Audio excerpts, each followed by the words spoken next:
Welcome to the show that gave the color purple a whole new meaning. That's right, folks.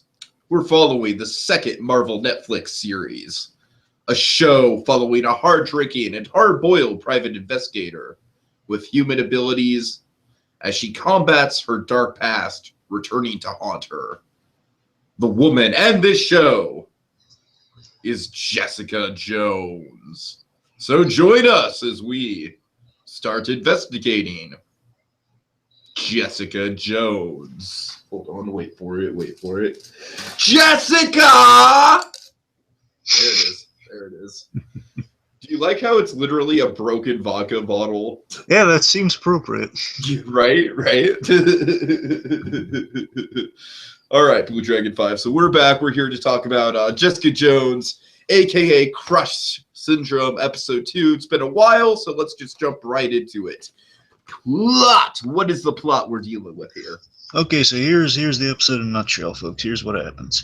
So Jessica sets out to prove Hope Schlottman's innocence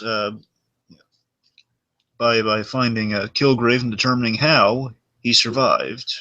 Primarily, it's the first thing she's got to find. How did Kilgrave come back to even influence her in the first place? Luke is confronted by the fact he's involved with a married woman. Jessica finds Dr. David Carrata, who provided Kilgrave with new kidneys, which led to his survival, of course. Hogarth is convinced to represent Hope in the end. We meet the Purple Man finally, and we've seen the man in very scary, ambiguous flashback up to this moment. We're finally introduced to him, and Trish, we learn, is learning self-defense. Luke Cage reveals his abilities to Jessica Jones, and that's all she wrote. Luke Cage, the owner of the cage. Which, by the way, just to inform the folks, I found out recently, even though there was never a sign, this is only in the promotional material, we would have known this, so it's still a fault on that line. It's called Luke's. Oh, just Luke's, not Luke's Bar, just Luke's? Yeah, it's just called Luke's. Okay, fair enough. Apparently, like the promotional stuff, there's a little coaster that says Luke's on it. So, but in our hearts, I think it's always going to be the Cage. The Cage, all right. Maybe maybe the future they'll rename it the Cage. We'll get to the Cage in a bit, but for now, let's get to Jessica's journey.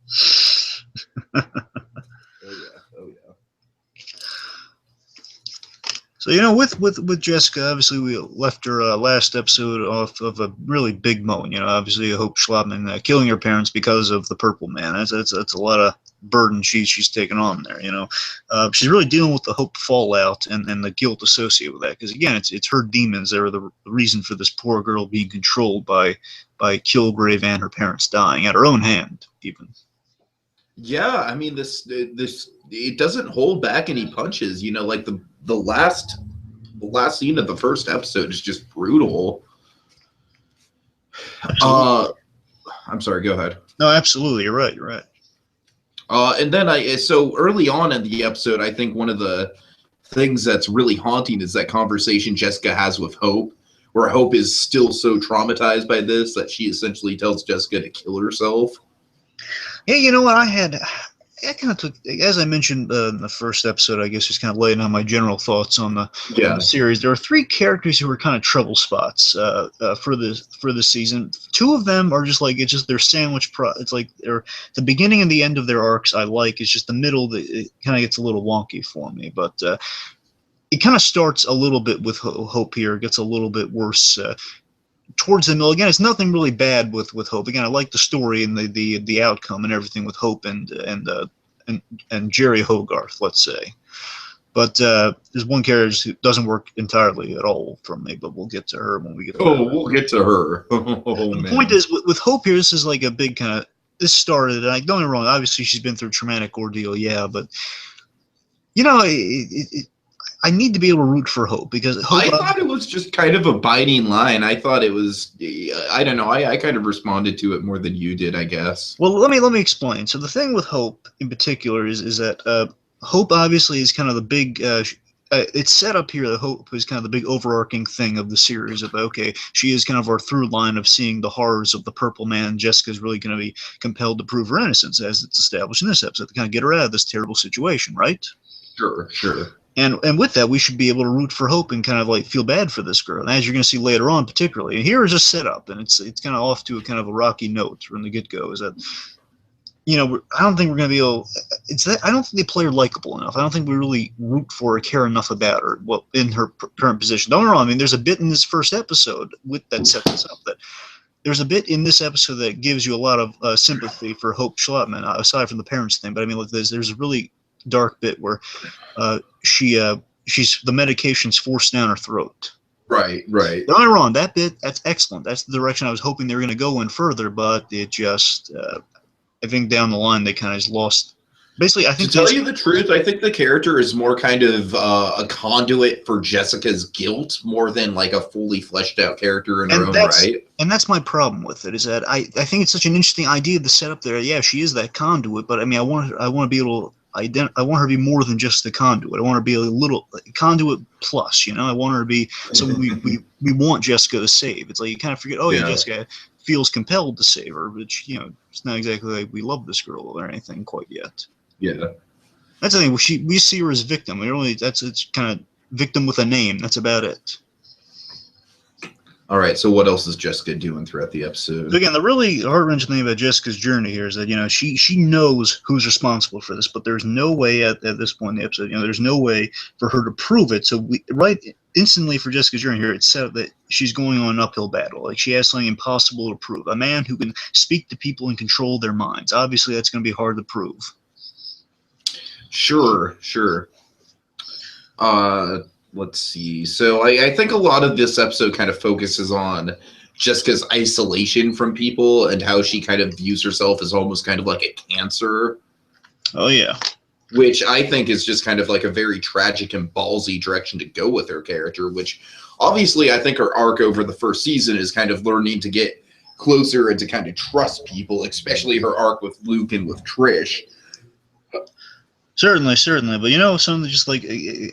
Again, one of the reasons it's going to be such a painful journey for her is that she's confronting her only dark victory of her life. You know, like she was able to walk away from the Purple Man, but of course, the very, very dark circumstances. Like, again, that's the closest thing she ever got to victory in her life is that, you know, someone died in the process of that. And it's really just, it's confronting that was a false victory, that you think the Purple Man died, even that, you know, he's out of the picture, like the nightmare's over, but he's back and he survived, and apparently he's more terrifying than ever. Let me just play a little bit. There's the show how terrifying the Purple Man can be. So do I need the bottle? Yes, you will. Yes, okay. You will.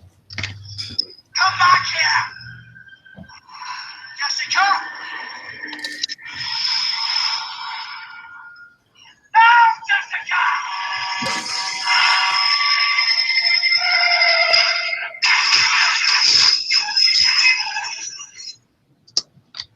Again, that's the happiest moment from Jessica's life I'll have, you know. Yeah, that's the closest thing she got, the sense of freedom from this horrible man being hit by a bus, and he's back. I mean, instantly you feel sympathy for Jessica Jones having to go through all this. She was trying to get out of town last episode. Now she's like, you know, it's like the Godfather quote, you know, every time I think I'm out, they keep pulling me back in. Yeah. And we also see, as you were saying, D, you're excellently pointing out there, you know, we do get to see kind of the antisocial side of Jessica here. You know, she's keeping people at a distance as a kindness, but of course, you know, she has to. It's like the old adage of, you know, have the puppy, you got to tell them, "No, get out of here, you stupid dog," that sort of thing. You know, it's like you got to chastise them to get them away. You know, and you feel bad for Jessica because you get a sense she definitely wants friends, wants a life, but obviously there's so much darkness in her life, she just can't have that, and just keep people safe, she's got to keep them at a distance. Let's see. So, and again, in the stage, we see her. She finds herself still ruining lives unintentionally. Again, as we meet a poor soul in this episode, is really going to exemplify that. Oh man, yeah, that really gets to the heart of like you said, that poor soul is like the result of Jessica's like the quote unquote happiest moment of her life, and it's like, just man, how much that kind of shades that whole thing in darkness.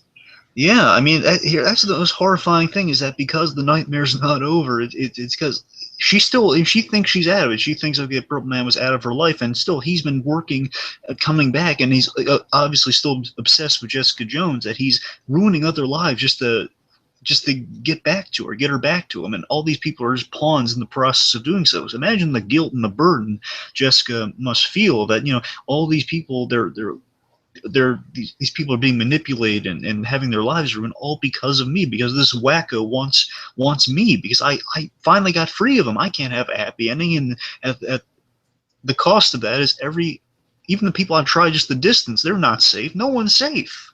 Man, it's such an uphill battle. And then, of course, we get just the classic film noir narration going on. Some really good detective work with her impersonating the nurse. Oh, yeah. Yeah, and, you know, you get this, again, we see her using her PI skills, and in doing so, you know, she deduces the Purple Man's weakness, and, you know, she's, we see by the end of this episode, she's definitely willing to do whatever it takes to stop him. Oh, yeah. Oh, yeah. Okay. Is that about it for Jessica?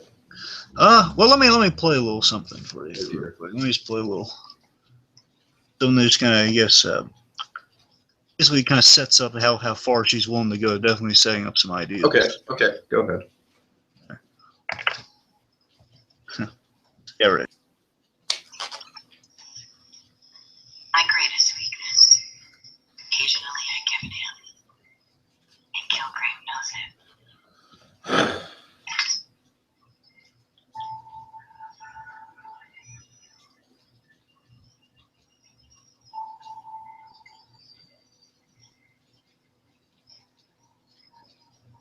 But now I know his. Game on. So, yeah, the monologues are still working very well for this show, by the way. Just the very noir-esque, very awesome. Oh, yeah. All right. And yeah, like you said, that whole speech kind of sums up her mindset right now.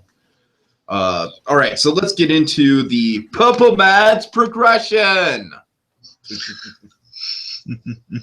So we see the Purple Man up to this point in this episode. He's been played as this ghostly devil figure with a very Kingpin style build. I mean, these first 3 episodes really kind of get into, they kind of ramp up the reveal ultimately. I like that the reveal is faster than the Kingpin reveal, though. I don't know. It's kind of the same. Remind me, was Kingpin in episode 3 or is it after 3? No, I think Kingpin was fully revealed in episode 4. Well, I'm saying, wasn't it? Didn't we have like the ending thing at the art gallery in 3? Oh yeah, you're right. We did have the ending thing in. I mean, 3. here it's the same number of episodes. It's just, I mean, don't wrong. No. Isn't Kilgrave? Isn't his whole thing like he takes over the family at the end of 2? Well, here's the thing. I mean, we don't get a facial reveal until. That's true. That's true. We don't get the facial reveal until 3, and it's kind of the same style as his King. So it is. Yeah. You're right. It's still very cryptic. Okay. I mean, but still, don't get me wrong. In the flashbacks, you definitely get to see a little bit. It's not a big surprise of what it looks like, but I mean, it's been obscured and like. Well, I mean, it wasn't a big surprise what Kingpin looked like either. It's like, oh, it's a big bald man. Never would have guessed. Okay, well, aside, I mean, we saw a lot of David Tennant's face in those flashbacks. Well, yeah, sure. But of course, they really have. They have the shadow. It looks like a beautiful looking shadow. Of course, a lot of purple encoded shadow too, which is great. Obviously in this episode with the Birdman, we see the horrific results of his actions. Again, in the ways we're going to get into a little later on, it's just truly terrifying. Oh yeah. Yeah, as we saw with Hope before too, just like her being commanded just to stay in that bed, and just like every fiber of her being is like trying to get back to that bed as Jessica's dragging her out. I mean, people. They take the commands very literally. Right. And we know Kilgrave is obsessed with Jessica, and the victims know this too. I mean, the victims know and communicate this to Jessica, so she knows. Again, the Perman's laying a trail out right now, like he's sending these people after her, at least on the way, so that if Jessica ever finds them, they'll know what happened. I think one of the most impressive moments with Kilgrave this episode is when she's on the subway and you know, appropriately enough, that little jump scare happens in her mind where it's just like, Jessica! Yeah, I think Seriously, that's an effective moment, though. She punches the glass and everyone stares at her for a second. Yeah, I think it goes a little something like this. Oh, dear.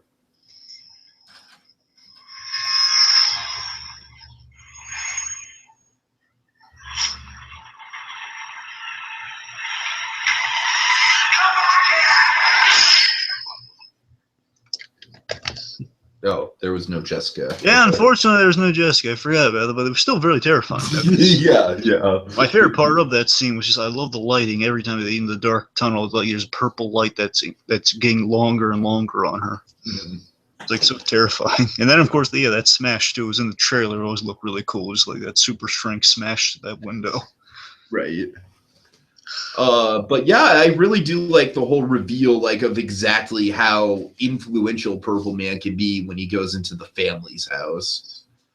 But we'll get into that later. Sure. Now, here's some little hints and nods here. We do get the Purple Man, what he's kind of like in this episode, definitely by that scene, but also just kind of what's been said about him. I mean, I love that they're building the legend and the myth of the Purple Man, too. That's, again, that's very Kingpin-like from Daredevil, how they're just kind of building up the reveal of, like, you haven't met this guy yet. And it's like we know he's very egocentric with how far his cruelty is pushed. Again, with let's just say the reason for crush syndrome is just because he just said, nah, I'll have myself improved the full way. He doesn't have to. Right. He's such a prick, He's just such a prick.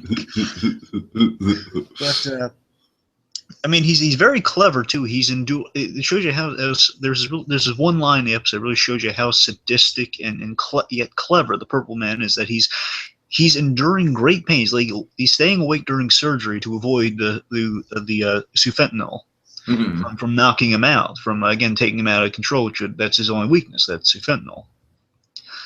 Because basically, I guess when he's knocked out, then the abilities wear off too. So again, right. And again, he stared the surgeon in the eye as the deed was being done. It's just terrifying. That is scary. That's our villain, folks. That's our enemy. And that's him at his weakest, I'll remind you. That's him at literally his weakest point is still tough enough to look a guy in the eyes. He's cutting into him. That's terrifying. Oh, man. I mean, don't get me wrong, Kingpin is still, you don't want to mess with the Kingpin. I mean, I think Purple Man's up there with the Marvel cinematic. Oh, I think he's definitely up there for sure. I say he's top 5 material, that Purple Man. Okay, let's see. So you also see how callously he uses people for just trivial matters in that dinner scene, which we're going to get into the specifics of that. Just how for every little trivial matter, he just doesn't care. No, he's willing to use his ability on anyone, just does not give a crap. Sure. Okay. All right. Next up, we have the Alias Alliances. Da-da-da. Yes. So let's start with kind of one of our big running relationships through the show. We got Jessica and Trish. Jessica and Trish. So like we said, like we were alluding to, it's all about kind of Jessica pushing Trish away this episode.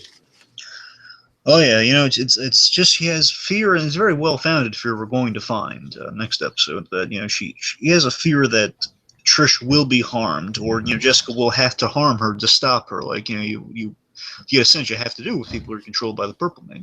They're gonna come after you. What are you gonna do? Let them kill you? Like, right. Like, how horrifying it would be if you have to fight off your best friend, especially if you have super strength. You don't know what's gonna happen. Obviously, Trish still cares about Jessica very much so. We're going to find out they definitely have a long-spanning history together. A lot of back and forth with that. Oh, that flashback towards the end was one of the most captivating, for sure. Yeah, but I love that you're going to see some really neat kind of breadcrumbs that are left getting to that moment. Actually, some of it's in this episode. Actually, just suggesting that when you say that she's like her mother, it's a really really cutting barb. Oh yeah, definitely. Yeah. And of course, I love that Trish is still trying just to watch over Jessica. It's like the person without super strength is still trying to be the strong one in the relationship, so to speak. Just saying, she's doing these little things, like she's trying to be there for her in small ways, even though she's keeping her away, like getting her a door, which of course ends horribly with that one poor guy. Seriously, I felt really bad for that guy. He got his legs sliced by the thing. Well, I feel more bad for the guy who asked for the autograph next episode. Yeah, I really do feel bad for that guy too. It just I miss your red hair.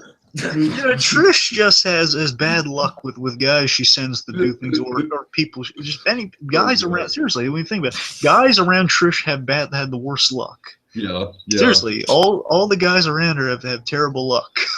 Oh god. I can't think of one that didn't. I really can't. I mean, Simpson just basically is a comedy of errors throughout the whole season. Yeah.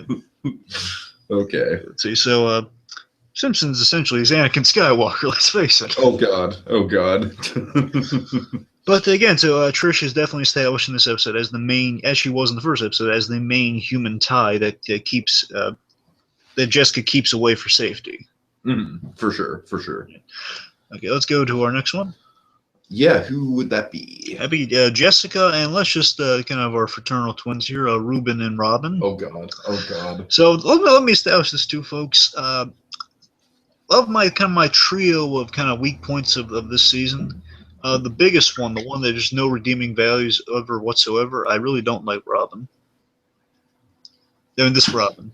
I should make and I mean, even Reuben too is just kind of like awkward and creepy. Well, you know what? I don't. Time. I think there's more likability with Reuben. I think Reuben is a lot better with Robin. Not by much, but I mean, I think Reuben has more redeeming qualities. Well, yeah, I mean, Robin is okay. Do you have the clip of Jessica describing Robin? I think this would be a good time to play that. Yes. That's Go ahead. All right, here we go. You're a very an asshole. That's very.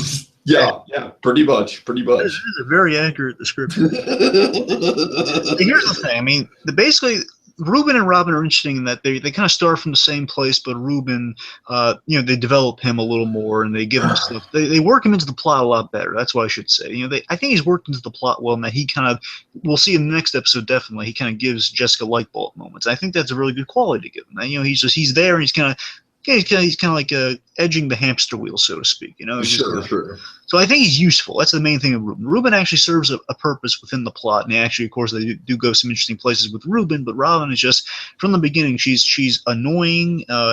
Basically, she just plays the mentally ill fraternal twin. That's all they really did with her. But I mean, there is a little bit of comedy relief towards the beginning. It's Reuben's a nice enough guy, and he has a crush on Jessica, which he brings honesty. That's the big thing. Like, even from the get-go, he's like just telling Jessica the honest facts, and she kind of she doesn't like discount the guy completely. It's like, well, man, he's not wrong. He's just being honest, like because no one wants to be around you. He'll just tell the truth. That's what he does. So, what do you think Reuben was doing in his underwear? Yeah, that's the thing. So I mean, there's some really. That's what I'm saying. This is all. I'm folding all of this on Robin. By the way, it's just like Robin. She's very standoffish and very loud. She's just very standoffish and loud, which is a problem. And again, there's this potential incest thing they might have, which is weird. Oh god. It's like she's trying to mommy the kid, but they're saying they put foil on the windows. I don't know what's going on. Yeah, it's very bizarre. I don't want to know what's going on. Basically, I'm going to say this, and this is like a fan theory people have, and this would actually make Robin more compelling, but if they don't do this, then she's completely lost. So again, Robin doesn't get better, folks. She gets actually worse. But yeah, she does. I'm just saying from the very beginning, it's like she just that's the thing. It's like it's not just the fact they're bickering neighbors and stuff. It's not just that. It's like she just is always standoffish, it's just very loud and stand. That's the best way I can describe it. I'm sorry to just repeat the same thing. That's all I can say because I don't care about her at all. No. But here's the thing. People have. It's kind of coming out of left field, but it's like I could kind of see it. And it's the only thing that would do something with their characters that they think she might be a very memorable Daredevil character. Actually, is that they think she, and also a Deadpool character too by proxy. Oh dear. Typhoid Mary, who essentially is a woman with multiple personalities. She's got the side, I guess, kind of like Robin's, but also she has like kind of a sad side to her. Basically, she's a sympathetic villain who suffers from mental illness that Daredevil wants to help out, I'm not gonna put that much stock in this character. I know that's the thing. Like I say that I say it's a very long shot because it's like she has. It'd be the name's different and everything. It's like it's just people trying to make her good. But again, it's a very long shot. I doubt they're gonna do that with her. But I'm just saying because we have Daredevil on a Netflix show, it just makes me think, oh, well, you know, Typhoid Mare would be fun to see in Daredevil. Speaking of which, it was announced that the Punisher is going to get his own spinoff. Oh, yeah. Which is fantastic. And also, we should just take a moment to mention, you know, Jessica Jones has been renewed for a second season. When, we don't know. I would assume that next year, but we'll see. Do we have a release date for Nick Cage? Oh, I'm Nick Cage, and I'm in the Marvel Universe now. Do we have a release date for Luke Cage yet? We know it's going to be like it'll be like I guess not Christmas, but you know, like a winter release. You know, it'll be like around when Jessica Jones premiered. We don't know. They should literally release it on Christmas just so they can base the marketing off of Sweet Christmas. I would love that, but you know, I'm just saying because they're moving. Have yourself a sweet Christmas with Jessica Jones season 2 or Luke Cage. But you know, because they're moving so fast with Daredevil, because Daredevil is coming a lot earlier than it didn't come in April like we were all anticipating. It's coming March 18th. Yeah. Thanks, Marvel. Thanks, Netflix, because now we're gonna have to scramble to get all these podcasts done. Yeah, I just want more Daredevil. I don't care about that. Plus, we need time to watch it, so we don't have to go immediately around that time. That's true. Point is, with Daredevil, I'm saying that one's coming early, so there's a chance. Like Jessica Jones came in late November, so this one, if we're lucky, Luke Cage might come early too. Like I would assume, like a month, like October or something. Okay, that'd be nice. Otherwise, again, the Christmas thing would be kind of awesome, but we'll see. Plus, I hear I would love the Christmas thing. Plus, because of the popularity of the Netflix series, and of course they want to do Jessica Jones season 2, they got a Punisher spinoff. Their thing, and they still have an Iron Fist show to work out too. Right. It is on the way, folks. So no worries. It is on the way. Just we don't know if Defenders is going to be a movie or not. That's the only thing we're uncertain of. But the main thing is that they are. They're trying to see if they can feasibly have 3 Netflix shows in 1 year, but they're still working out the kinks on that. But they're working on. They're trying to see if it's feasible without risking the qualities of the shows. Sure. Which is good. You know, with more Netflix shows, the better. But as long as they're quality. Anyway, moving on. So let's see. Anything else with again the Typhoid Mare thing is just false hope. That's not gonna. And again, just Robin bugs the crap out of me this season. She's a plot contrivance of annoyance, and she's just a downer. I mean, that's just the way I see it. She's just a downer. It's like she's randomly calling Jessica Jones a cougar, and it doesn't even make any sense. Right. So I mean, in the comics, she was older, and it just doesn't translate. I mean, Kirsten Rose, she's still a young woman. You know, it's like, what are you doing? That doesn't make any sense. Anyway, that's really again. I like the direction to go with Reuben. I think Reuben's a lot more likable, but again, by comparison of Robin, not a lot to really measure up to there. So, points. I think Reuben and Jessica have a decent back and forth, but we'll see. We'll get into that a little more down the line. Moving on. Hello. Okay, keep going. So we got Jessica and Clemens. Now, Clemens, folks, is our detective at the beginning of this episode, and you're going to see him a little bit later on. And he actually has a role in the comics that it might tie into the Punisher show, actually. Okay. It may or may not, depending on if they do like a time jump of some variety. But without giving anything away, let's just say that. Clemens, he actually was one of the heads of the Punisher task force. You know, the task guys to arrest the Punisher because obviously you shouldn't be. I'm just saying that's what he was in the comics, and that's why people were kind of excited by the idea of Clemens initially. Okay, because I can't keep track of any of like these Marvel side characters. You know me, I'm kind of like a novice when it comes to that kind of thing. Yeah, and also, I mean, I don't discount, depending what the timeline is. Again, we might also see this guy in Daredevil, which would give us some Punisher stuff too. In that case, if they wanted to do that, so, I could see that. So don't rule out the possibilities because we do see in the season that the precinct is definitely the same. I want to say the 13th precinct at Hell's Kitchen that we saw Brett Mahoney in. That we're going to see him this season. Right, of course. So I mean, don't rule anything out, folks. We'll see what they're doing with Daredevil. Okay. Anyway, so basically Clemens, I liked him from the beginning. I mean, I didn't expect much from him. I knew that much. You know, he's kind of like the pseudo Gordon on some level. Really? Well, tell me he's not a pseudo Gordon. I'm just saying they're playing him like a pseudo Gordon. You got to see it. I'm not saying he is. I'm just saying they play him like that. I guess so. He's like they're on the same case, and he was working with her. He's like, oh well, so he's asking the question, trying to be buddy with her, trying to get a confession out of her. Not confession, just trying to get some information out of her. He's not citing her as the bad guy, but he knows that she knows something more, which he's not wrong about. So Clemens is actually a good detective. Let's give him props there.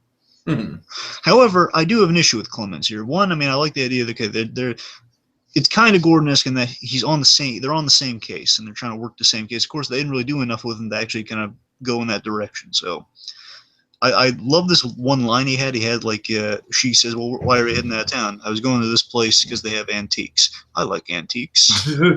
I love that line. He doesn't have nearly enough to do this season. I love the antiques line. I also live in a town that is known for its antiques, and people come from all over the Bay Area to visit Petaluma specifically for the antiques, so I can relate. He also gives this lovely smile, like, I like antiques. Antiques are cool, as Gareth would say.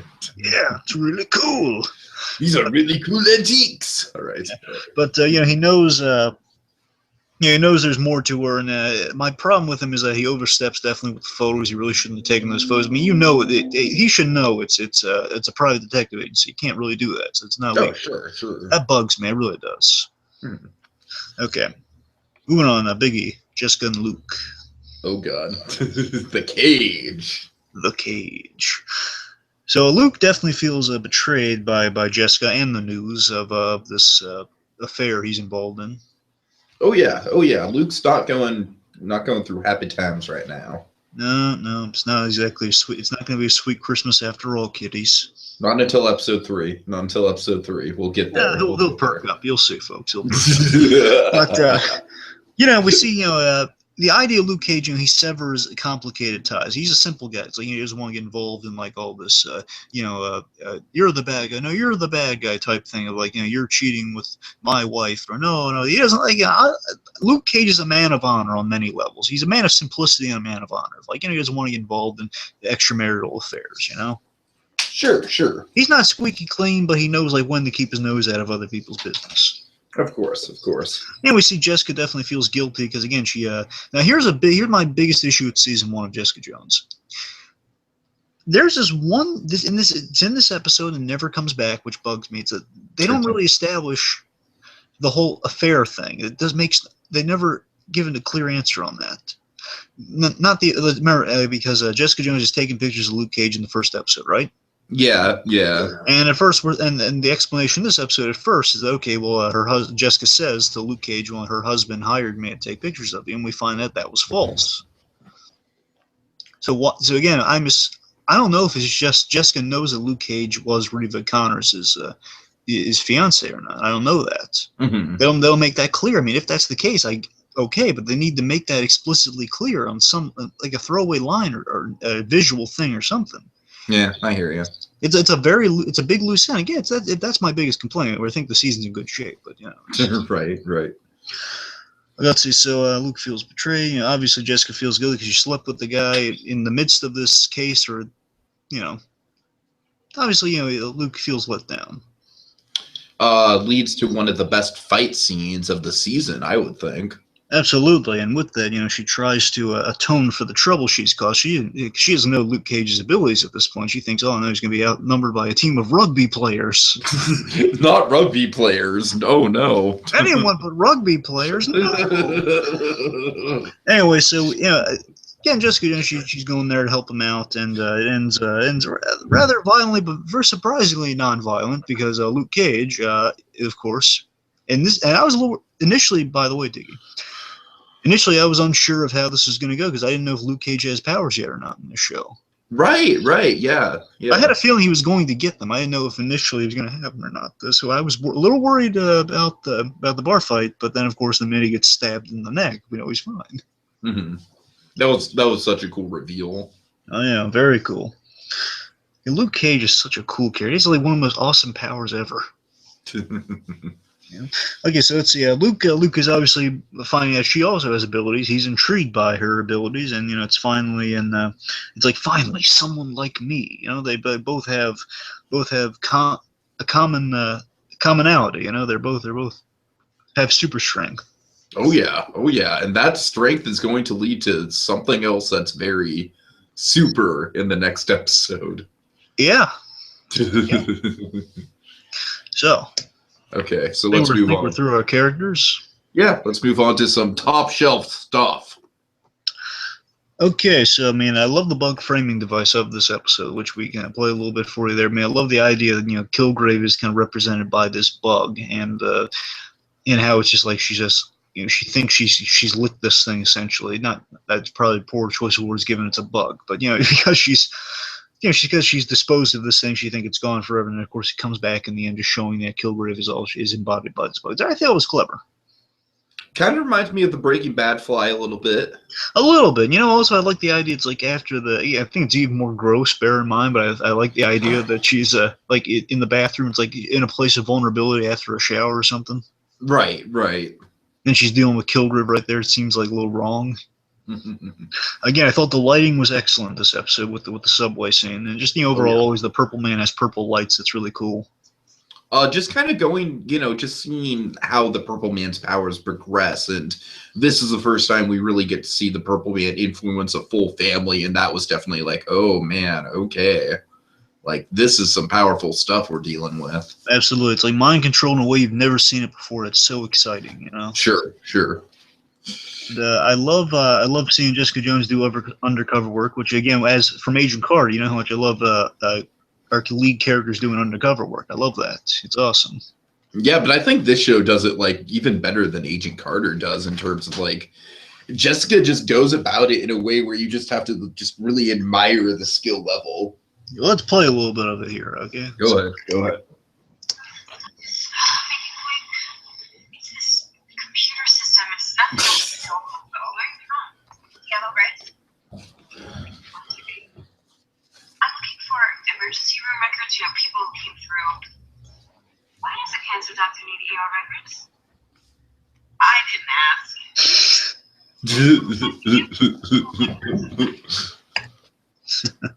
So again, it's so great just the Kirsten Ritter, what she does in this show so many times, even in the first episode, she just such this dark character.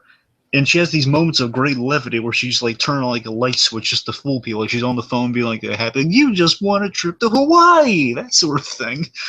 Here, we have where she's just kind of going around like, oh, I didn't ask. I'm new here. Can you help me out? She just like works her way into situations. Just shows why she's such an excellent private detective because she has to blend, and she does blending so well, even though she has to be so isolated. She understands people. Sure. And I just love her survey. By the way, we're going to see this more and more, especially next episode. I love how she surveys the environment. She gets like a read on things as she kind of plans out her move. I love how strategic she is in that regard. Oh yeah. And of course, I always love the lock thing. The lock thing is just my favorite little. It's like having flashlights with cops. I just love her like pulling the locks. It's like the most simple effect to do for a superhero thing. Like I'm sure Super Academy could have done something like that if they thought of it. But but it works so well. It's like just rip those locks off. Super Academy cast and crew. Try to work in a scene where Power Kid rips a lock off, please. That's what I'm saying. There's actually there's a decent chance they might be watching, so we'll see if that happens. Probably not. Moving on. Okay, let's see. So again, we see the horrors of being medicated in kind of an asylum-ish setting. I mean, she isn't like in a detention. I don't know where she had a prison or like was kind of. I think she was at a prison. I guess it's fair. It's like I don't know. It's like she has like the meeting room. Looks like it's kind of like a bit of a detainment center. I don't know, but prison I guess fits. It's like a women's correctional facility, I guess. Sure. I mean, I assume there's like a mental wing of this facility. You know what I mean?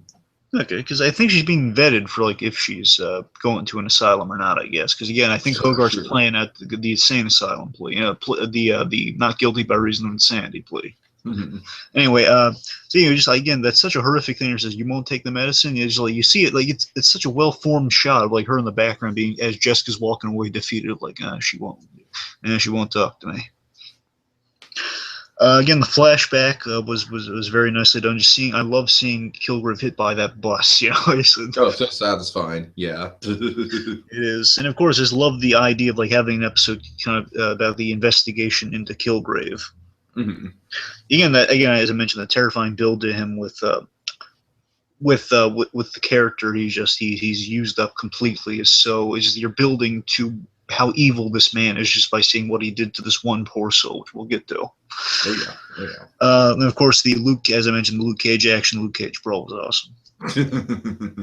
Yeah, the idea that it's a brawl, it's not even a brawl. He's like slapping people around. It's a classic bar brawl, but with superheroes having the upper hand. And again, Luke Cage doesn't want to tear up the bar too much because Jessica's the one who's really wrecking the bar. I'm sure he doesn't appreciate that. Come on, easy, man. My life's work is in this place. It's like that bit from Amazing Spider-Man where he looks at the board. Come on, man.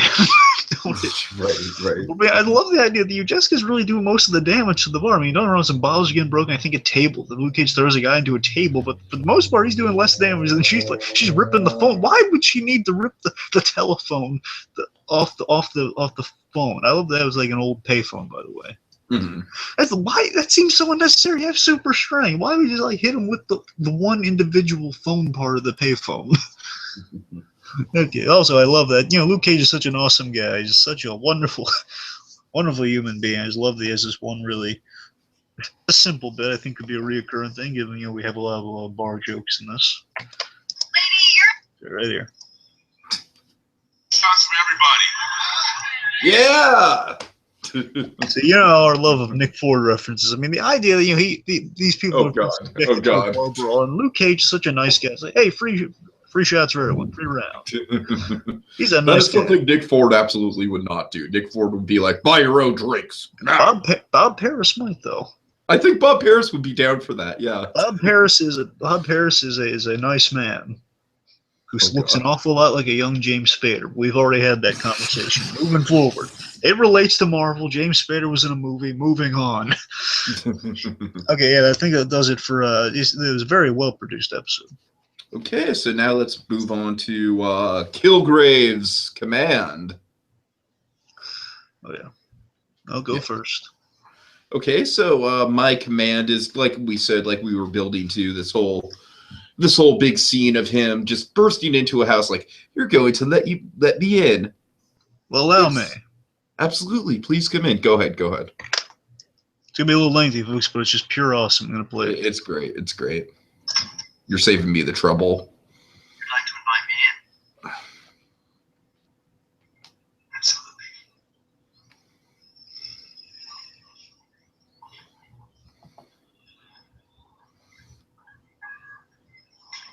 Honey, who's this? I'm going to be your guest here indefinitely. You'll be delighted. Great. Enjoy the view. I intend to. That's my car. Children, you be seen and not heard. Or better still, not seen and not heard. Get into that closet.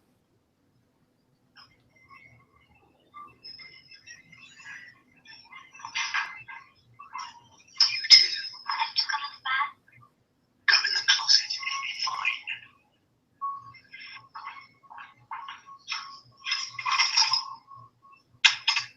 What are you doing? It'll be fine. I'll be fine. It'll be fine. Look at that. Specialty. Let me decide that. Be warned, I have a very particular palate. Let me just say, my favorite part of all those commands was the ending bit. Just the idea that he walks into a home and he's fed dinner. Right. I just love that he walks. That was again. I love the mundanity of the Purple Man. He just commands people left and right. He just asks them, make them dinner. He says, "Oh, what are we having for dinner?" "Oh, yeah, I'll try that." He basically turns a family home into a fine restaurant. I love this scene because it just it shows just how quickly the Purple Man can take control of you. It's like all he has to do is say one thing, and it's like you're completely all you want to do is appease him. It's very Jedi mind trick in a certain sense. Oh, you want to let me in? Please come in. You know what I mean? Oh yeah. It's like a very, very dark version of the Jedi mind trick in a way. I really hope he never says to someone, "Hey, break a leg." Oh God. So he's saying to someone before they're about to go on stage, "Hey, break a leg." Okay. And the Purple Man just didn't realize this. "Oh, I'm sorry. And of course, we have like kind of like a continued theme of like just people being confined to spaces and forcing to use the bathroom in that space. Yeah, that poor kid. Yeah. Yeah. Oh, the Purple Man, it's Purple Man's just such a prick. You can't just give the specifics. He doesn't bother to learn the specifics of saying, okay, stay in the closet unless you have to use the bathroom and get out there quietly, come back in there. He doesn't give all the specifics. Right. It's like poor Hope Schlotman. He doesn't say, hey, stay on this bed unless you have to use the bathroom, then you go back to it. There's nothing. Just what a prick. What a jerk. Yeah, what a little. Yeah, okay. I gotta say, my Purple Man is kind of based around kind of one of those horrific. Purple Man isn't exactly, it's like kind of a latent command. It's like an old command from the past, so to speak. It's so horrifying, it does relate into building the Purple Man up, just showing how terrifying. It's something we've been building to a little bit already. This is the scene where Jessica is looking for answers, looking for what happened to the Purple Man, how he survived, and she went to the hospital to get those records. And she found that the ambulance went missing that night, so obviously Purple Man hijacked an ambulance, and some bad stuff happened. So she finds the ambulance driver, who, let's just say something very bad happened to him. We're going to find out what well, I'll build you to it here. So we're in the house where we find that this man, the Purple Man, the reason this episode is called Crush Syndrome, as it's explained by the wonderful Dr. Kurata. I just love saying his name. That's really the main reason I said he was wonderful. I just love saying his name. But that Dr. Kurata, he explained that the Crush Syndrome is when the Purple Man was hit by that bus, he lost essentially both his kidneys. One of his kidneys was completely destroyed. The other one was really crushed really crushed to the point of like it practically almost beyond repair. Like it's still functioning, but he's missing a kidney. Mm-hmm. So the poor EMT who got the Purple Man away, and Dr. Kurata away, I guess, too. And he made the Dr. Kurata perform the transplants. This poor guy, Jack, he had both of his kidneys taken out and put into the Purple Man to replace his kidneys. And he only needed one, as Dr. Kurata explains. He only needed one kidney to survive. The other one to be damaged, but still work. But he just wanted to be whole again. So this poor guy, he's without both of his kidneys, which, folks, is a reason people only donate one kidney. You need them both. This poor guy, Jack, he's hooked up to him. I mean, you can live with one, but you should have both. He's hooked up to a machine. I don't know if it's a dialysis machine or not. He's hooked up to some sort of machine. Mm-hmm. And his overly religious mother is overseeing him. You get a sense that he does not want to spend the rest of his life like this. And I'm going to play just how horrific a reveal that played as through Murdoch vision, folks. You don't need 3D glasses, but you do need a hearing aid. I'm kidding. You don't need a hearing aid one too. You do need speakers, though. You need that much. Yeah, this should be it, hopefully.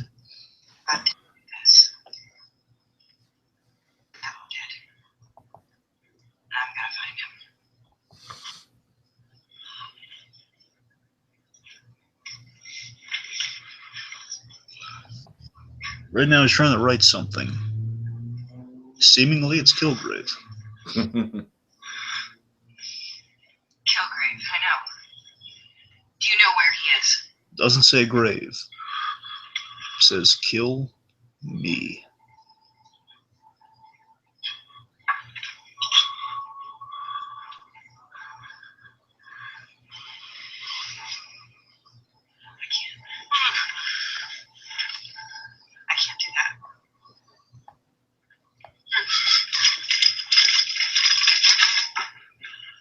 Upset him.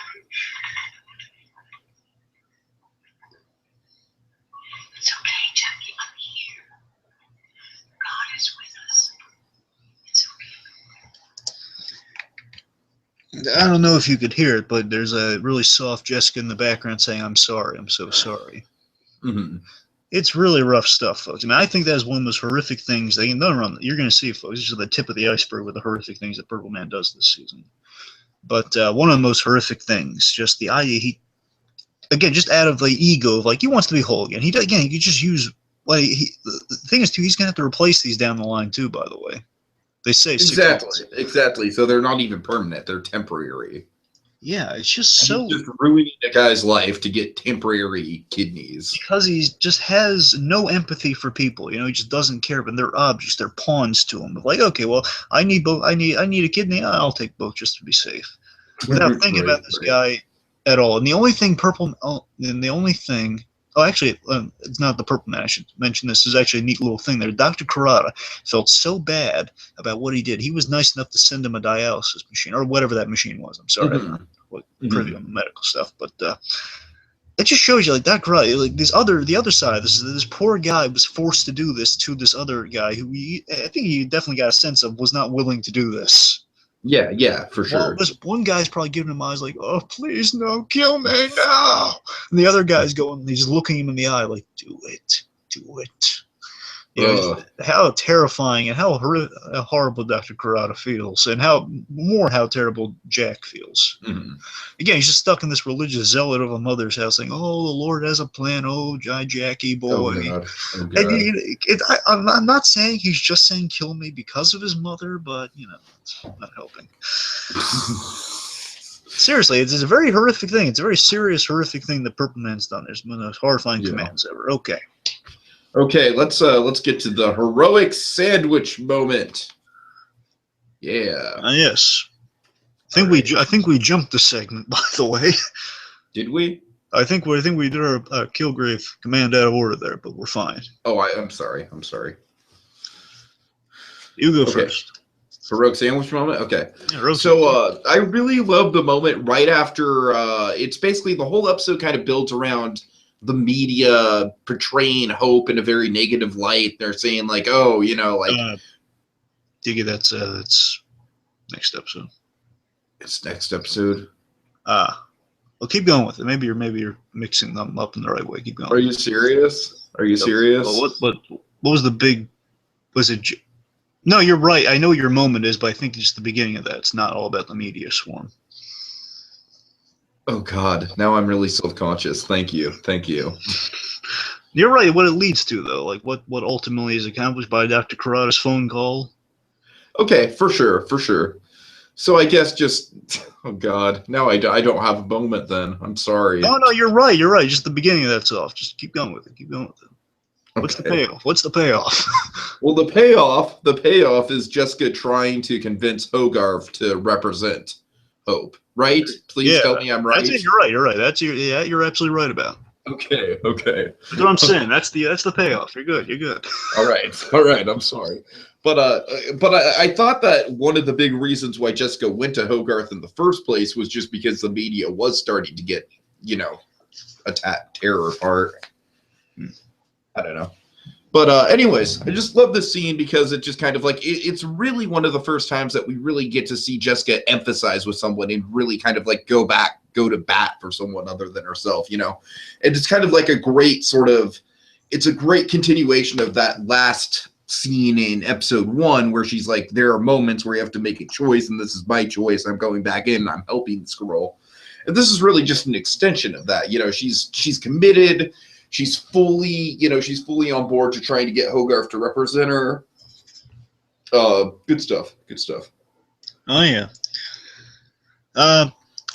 For me, again, aside from just we kind of talked about already, I guess. But I mean, I love particularly the bar fight, and aside from the undercover work, which we already talked about, the undercover work, which is awesome. But I mean, I love the bar fight in particular. It's the idea that, you know, Jessica, again, in a similar route, she caused this mess. She's coming back to fix it. I think it fits under heroic sandwich moment because, you know, it's a big thing through this first season is her being a reluctant hero. That's what she is. She's a reluctant hero, and she comes back. She actually has a team up, a superhero team up. Essentially, it goes a little something just in addition to that one. To the free shots moment. Yes. You're right here. What's that? Teamwork? 3 shots for everybody. Woo!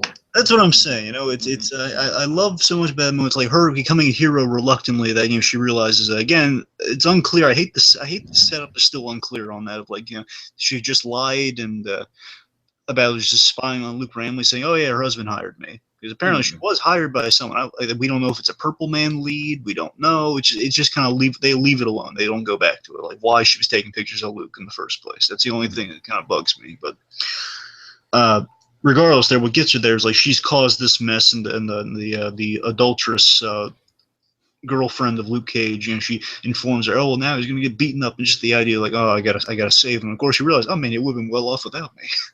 I have to save Luke from the evil rugby players. Yeah. They can rip their ears off, man. Those guys don't play. But yeah, I think your moment and my moment kind of go hand in hand with each other, and that it's Jessica kind of like cleaning up a mess that she made in someone else's life. Absolutely. Okay, fair enough. All right, so let's move on to some alleyway evidence. This basically is our through lines that are discovered. There are things that are set up that are gonna play out. For sure.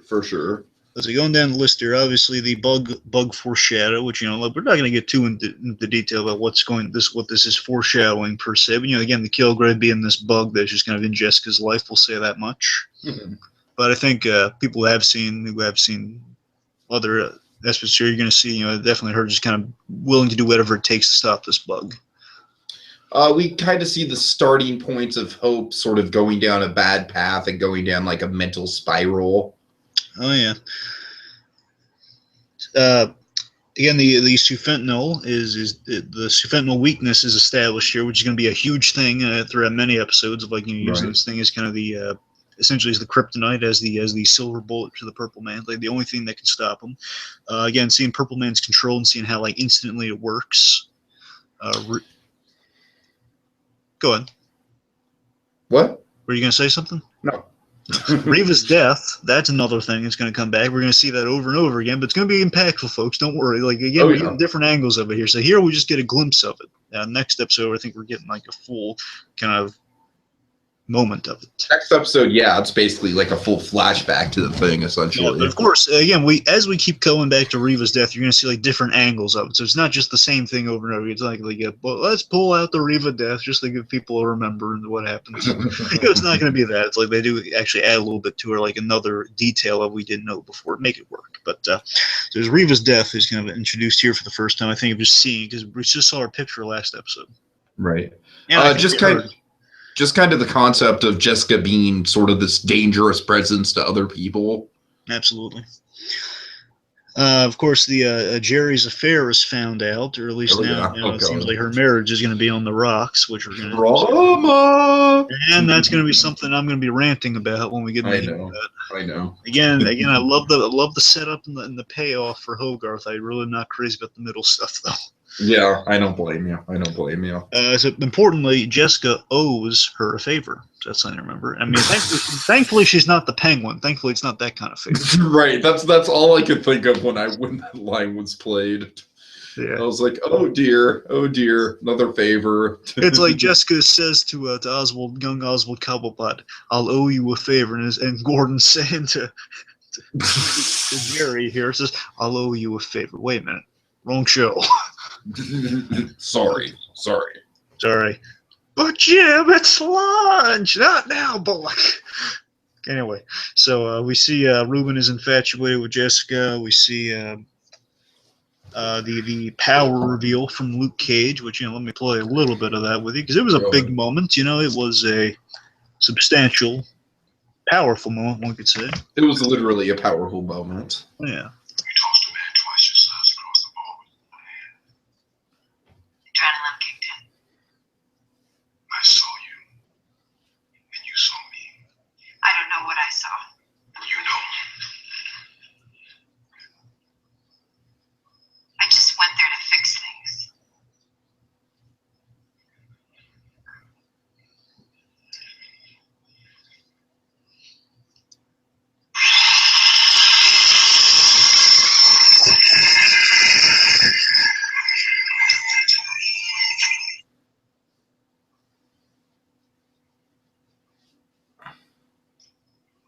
Power saw to the chest there. There's the line, though. You can't fix me. You're unbreakable. You hear that, folks? He's a Bruce Willis movie. Yeah. Well, my associate finds himself. Let me play one of my favorite lines from this episode. By the way, one of my favorite little moments. It's not a heroic sandwich moment, but I like it. It's Jessica investigating. Hey, I get hit by a bus. Where's the closest hospital? Stay on sidewalk, you don't get hit by bus. Thanks, I'm fine myself. Hey, everyone go to Metro General, 6 blocks that way. Hey, you're welcome. Jessica Tiki. Road gun is only gun. Count on it. Rude girl's lonely girl. Very funny. Very, very funny. So, let's see. Just to tide you lovely people over, however many or however few. Let's be realistic, but hopefully many. Let me reward you folks for your time and your patience. With Shots for everybody. folks, if I had some free shots, I'd give them to you. I would. But again, overall, this episode, I guess we can transition for a bit into kind of our next segment here. Well, I'm sorry. I'm going to wait for my associate here. Let me continue on here. So, a few other things that we're kind of leading to here. Some other things we're going to definitely see paid off. Hope's case obviously is going to be something that's going to be kind of a big runner through this season of kind of getting Hope out of her current situation. Clemens we're going to see again. The Purple Man with a nice family, just kind of a reoccurring thing that Purple Man and families, and that what his kind of big kind of one of his big sticking points from his past is going to involve his family, and you're going to see that pay off. We got Trish training and her big old security system set up this episode. We see her at the end there training to take a gun away. Hello. We're gonna get going. Then, of course, one of the funny runners that's just been set up since the first episode, we're going to keep seeing going on and on, is the door repair. Jessica Jones cannot keep that door fixed to save her life. Like the minute it's all repaired, it's going to get smashed. Just prepare yourselves for that, folks. Just kind of a funny runner. So, I mean, here we see the Trish as going out of her way to just kind of show Jessica that she's there for, that she cares, and just like doing little kindnesses for her. Like she gets the glass for her door, the alias investigations set up for her there. So like the glass is like on the table ready to be installed, and we're definitely going to see where that installation goes next episode. Of course, again, down the line, we're going to see that thing get smashed constantly. So again, where the glass manufacturers all over the world are going to be, very, very lucky to be living in Hell's Kitchen, those who live there, a lot of glass repair. So let's see. So aside from door repair, Yeah. All right, so I'm sorry about that. El Nino just cut off my internet connection. Without further ado, let's get to our last call. Well, wait a moment. I got one last thing to go over the alleyway. What? Okay, so we got Claire's cat lady friend who was referenced in the Daredevil. We saw her locker this episode. That's why Jessica Jones is wearing the little cat thingy. Oh, nice. Yeah, you're right. It's because that's Claire's cat lady friend who wanted to watch the cat. Mm-hmm. Which is a little funny little nut there. Okay. We catch. We're good. All right, last call, folks. Last call. Oh, yeah. Last call at the cage. I mean, it was a fine episode. I don't necessarily think that. I think this is one of those episodes that kind of runs together for me a little bit in the grand scheme of things. I think it kind of gets lost in the shuffle, but it's fine. It's a good kind of stepping stone episode. I liked it. It was a good episode. It shows Jessica's investigative side very well, and I think when we get more entrenched in the plot, don't get me wrong, we see the investigation here and there, but I think it's more character based a little later on. But we get to see just kind of how she kind of operates regularly in the beginning a little more so. Mm-hmm. Yeah, again, we got some really awesome Luke Cage action. We also have this really neat little chase scene of her going through the chasing Dr. Karada, and I like how she talks him down. She doesn't just punch him or anything. I love how Karada just bails in his class. He's just I'm out.